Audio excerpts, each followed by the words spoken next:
experience, a loved one dying, their trauma could be higher than person A who experienced a murder, right? Because let's say they already had anxiety, right? Let's say they've already been through domestic situations, right? Whatever thoughts, okay, that you're thinking, stop it. You can even say that out loud, stop. Okay, even if someone feels like you're crazy, just tell them, hey, I'm doing my mental training right now. The resources available also, right? So someone that just feels like that tape is so strong that they can't get any mobility, they're gonna have to rely on the support of someone else, right? Especially if they feel so powerless that they can't use a small tool of saying, wake up and say 2 affirmations. Myself that I've been diagnosed with PTSD. Okay. So I got diagnosed with PTSD last year in 2020. But I relate to a lot of things that you're saying. So let me tell you, I'm gonna ask you, what is, whenever you, what's your definition of post-traumatic stress disorder? Okay, good question. So post-traumatic stress, that P part, the post, means after the fact. So someone has witnessed some sort of terrifying, upsetting, emotionally intense event that happened in their lifetime, right? And in terms of PTSD, it shows up in different ways with different individuals. So say that they witnessed this event, let's say in January of this year, right? They may not develop symptoms of the depression, anxiety, the horrifying thoughts till 5-6 months later, right? So again, it's just witnessing a traumatic, emotionally sensitive events, or maybe you were a part of it. Okay. So if someone sees that traumatic event, do you think that their first step is to, one, go to a gym and box it out? Okay. Do you think or two, to speak with someone immediately after they've seen that traumatic event? Or 3, do you think that they should just brush it off and keep moving forward with their day? Good questions. Everybody's first step is going to look different. It's going to look different. And again, it goes back to how they perceive that event and the impact that trauma had right there in that moment on their life. It's basically how we cope as individuals is different. Some people may turn to drugs.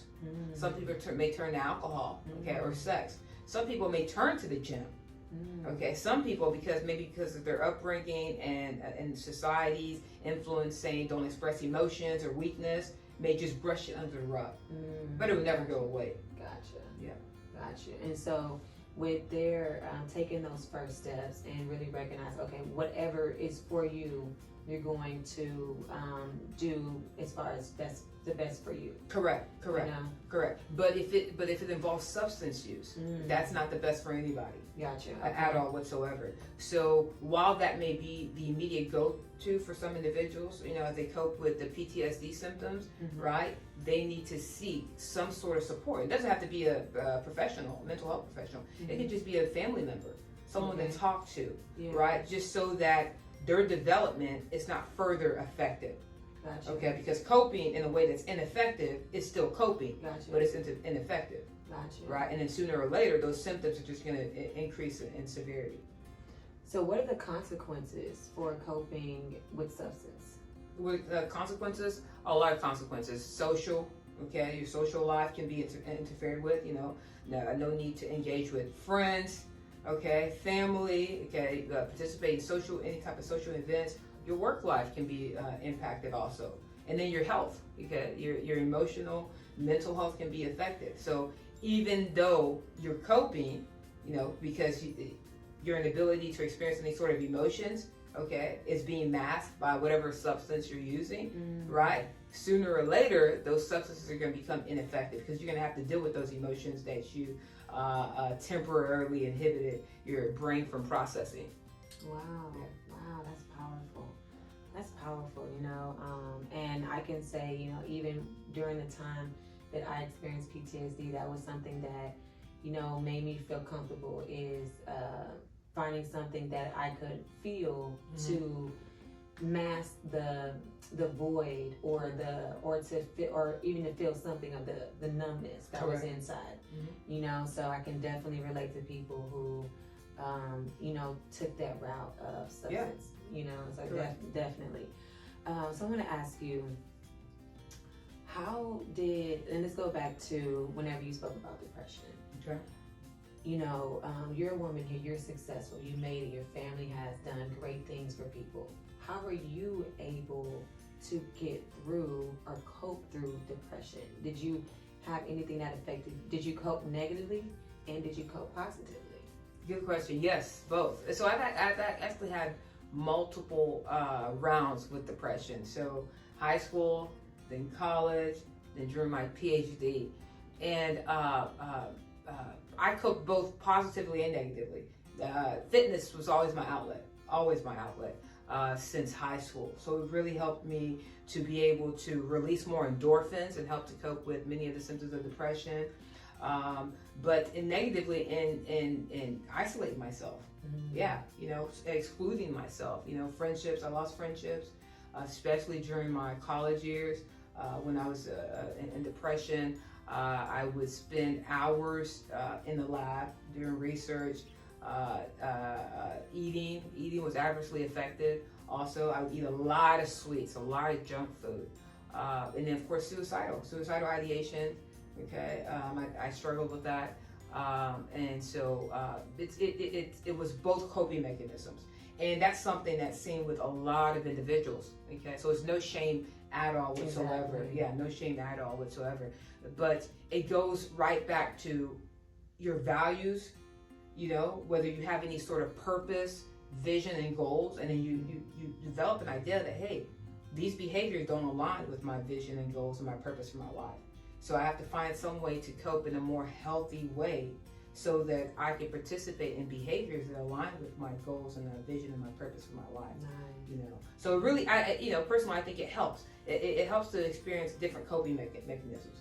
Because you personally understand, as opposed to a mental health professional telling you personally understand that, hey, this is a negative way of coping. I'm drinking too much. I'm smoking too much, And this is more positive because I'm experiencing this improvement in mood.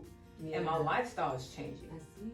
Yeah. I see. Okay. I like it. Okay. How did you cope? I know we were talking earlier before we started. How did you cope with your trauma and your depression? So how I coped is I woke up one day. I woke up one day, and I'm a fighter. So I grew up always having to feel like I needed to defend myself in many situations, right? So I knew that I felt like I had to bust through a door. That's just why I think. Okay. And so I had to pick my gloves up of peace. That Kristie, what do you want more than? What do you want more than depression? What do you want more than sitting in the dark? What do you want more than getting high all day? What do you want more than drinking all day? Correct. Because it came to a point to where I became a severe alcoholic, to where I was putting myself in situations to where not only did I harm myself, I was harming other people. Like as far as lashing out on people because I'm angry at whatever I'm mad at that happened to me, months ago. Right. So for me, what I started to do was I started to meditate. So I listened to sound healing every day. Yeah. So I sit down and I focus on being present. Wow. I just focus on being present and I listen to the sound healing. And then what I started to do was my friend told me something that I do every day now is I journal. Okay. So I started to journal down exactly what I was feeling, whether it was shameful and I never wanted anybody to know about it, to the point where, I was happy. Correct. I gave myself both of those releases. And so then I started to say it out loud. Wow.